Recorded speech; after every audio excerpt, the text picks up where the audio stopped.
నమస్తే అండి. అందరూ బాగుండారా? వెల్కమ్ టు మై ఛానల్ యామ్ని క్వీన్. ఈరోజు వచ్చేసి మనం అల్లం వెల్లుల్లి పేస్ట్ ఎలా పడతారో అందరిలా కాకుండా నా స్టైల్లో నేను పడుతున్నాను. చూడండి ఎలా పడుతున్నాను అనేది. ఒక పావు కేజీ వెల్లుల్లిపాయలు, ఒక పావు కేజీ అల్లం సరి సమానంగా తీసుకున్నాను. ఇవి రెండు అయితే చూడండి ఎలా తీసుకున్నాను. ఇప్పుడు ఇవైతే మనం పొట్టు అనేది ఒలిచేద్దాం. ముందుగా అయితే నేను ముందు అయితే చూపిస్తున్నాను కదా, ఒక దాకా అయితే పెట్టుకున్నాను. నేనైతే ఇప్పుడు అల్లం అయితే క్లీన్ చేస్తున్నాను. అల్లం చూడండి ఎలా క్లీన్ చేస్తున్నాను. అలా శుభ్రంగా మట్టి గిట్టి ఏమీ లేకుండా చక్కగా క్లీన్ చేసేసుకోండి. నేనైతే ఒక దాకా అనేది దగ్గర పెట్టుకున్నాను. ఎందుకంటే అల్లం మనం క్లీన్ చేస్తాం కదా, చెత్త అంతా దాంట్లో వేయడానికి. అయితే చూడండి అల్లం అయితే ఇలా క్లీన్ చేసుకున్నాను కదా. ఇప్పుడు 2 ముక్కలు అయితే చేసి మీకు చూపిస్తున్నాను. మీరు ఎలా పడతారో నాకైతే తెలీదు. కొంతమంది ఆయిల్ వేస్తారు, కొంతమంది పసుపు వేస్తారు. కానీ నేను ఏమి వేయలేదు, సింపుల్గా చేసేసాను. వాటర్ పోసే మిక్సీ పట్టేసేసాను. నాకైతే ఫ్రిడ్జ్లో ఒక నెల రోజులైతే వచ్చింది. నేను ఎటువంటి మసాలాలు అనేది ఏమి కలపకుండా చక్కగా న్యాచురల్గా చేస్తాను. ఇవి అయితే అల్లం తీయాలంటే చాలా మంటగా ఉండేది, అలాగే చిరాకు కూడా వచ్చింది. కానీ ఏం చేస్తావు, ఒకసారి తీసేసి మనం ఫ్రిడ్జ్లో పెట్టుకుంటే ఏదన్నా కర్రీలోకి వేసుకుంటే చాలా బాగుంటుంది కదా. అల్లం వెల్లుల్లి పేస్టు. ఈలోగా నా వీడియో కొత్తగా చూసిన వాళ్ళు ఎవరైనా ఉంటే ప్లీజ్ సబ్స్క్రైబ్ చేయండి మై ఛానల్ని. నేను ఎప్పుడో 1 ఇయర్ అవుతుంది అనుకుంటా ఛానల్ పెట్టి, కానీ నేను ముందుకు వెళ్ళలేకపోతున్నా. ప్లీజ్ సబ్స్క్రైబ్ చేయండి. పెద్ద వాళ్ళకే కాకుండా మాలాంటి చిన్న చిన్న యూట్యూబర్స్ కూడా కొంచెం సబ్స్క్రైబ్ చేయండి, లైక్ చేయండి.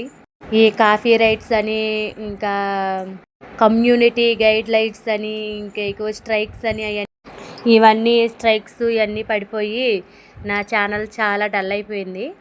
3 months ఏమో స్ట్రైక్ పడింది, మళ్ళీ 3 months ఏమో మళ్ళీ స్ట్రైక్ పడింది. ఈ స్ట్రైకులతోనే నా యూట్యూబ్ అంతా జర్నీ అంతా ఈ స్ట్రైకులతోనే సరిపోతుంది. నాకు చిన్న మౌంటేజ్ను కూడా అవ్వలేదు. ఇంకా ఏంటో యూట్యూబ్లో ఈ ఫుల్ వీడియోస్ అని, షార్ట్స్ అని పెడతమే కానీ దానికి లైక్స్ వాచ్ అవర్స్ పెరిగినా కానీ తగ్గిపోతున్నాయి. పబ్లిక్ వాచ్ అవర్సే కానీ ఏదైనా.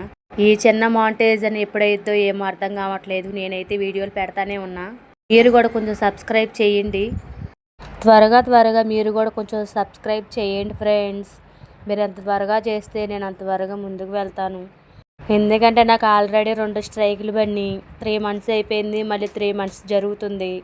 ఈ 3 months కూడా జరిగేలోపు కొంచెం 3Mకి చిన్న మాంటేజ్ అని అయితే బాగుండు అనిపిస్తుంది. అదే మానిటేజ్నా ఏదో అంటారు, చిన్న మౌంటేజన్ అదేనా? అది కూడా చక్కగా అయిపోతే బాగుండు నాకు కూడా. నేను కూడా ఒక చిన్న యూట్యూబ్ని అవుతాను కదా నేను కూడా. ప్లీజ్ సబ్స్క్రైబ్ చేయండి. మరెన్నో వీడియోస్ కోసం మా ఛానల్ సబ్స్క్రైబ్ చేయండి. ఎందుకే నేనైతే ఇప్పుడు అల్లం వెల్లుల్లి పేస్ట్ గురించి చెప్పాలి కదా. ఇవి వచ్చేసి ఎల్లుల్లిపాయలు కూడా వలిచేసాను చూడండి. ఈ ఎల్లుల్లిపాయలు అల్లం చిన్న చిన్న ముక్కలుగా కోసేసాను. చక్కగా శుభ్రంగా నీట్గా కడిగాను, చాలాసేపు కడిగాను. మట్టి అంతా పావాలి కదా, అందుకని చెప్పి. దీంట్లో ఆయిల్ వేస్తారు, ఇంకా పసుపు వేస్తారు, ఇంకేవో వేస్తారు. నేనైతే ఏమీ వేయలేదు, కొంచెం వాటర్ వేసి ఇక అలా మిక్సీ పట్టేశాను. చూడండి ఎలా పెట్టాను మిక్సీ అయితే. చక్కగా మిక్సీలో చూడండి ఎలా మెత్తగా అయిపోయిందో. ఇంకా మెత్తగా చేస్తున్నాను. నేనైతే వాటర్ అయి పోసాను, అదే వేసాను. ఆయిల్ అలాంటిది ఏమి వేయలేదు. నిలవ ఆగదంటారు, కానీ నాకైతే ఒక 15 రోజులు అట్లా, నెల రోజులు అట్లా నిలవ ఆగిద్ది. కాకపోతే మాకు అంత దాకా రాదులే, తొందరగానే అయిపోతుంది, కానీ కొంచెమే కాబట్టి పట్టింది.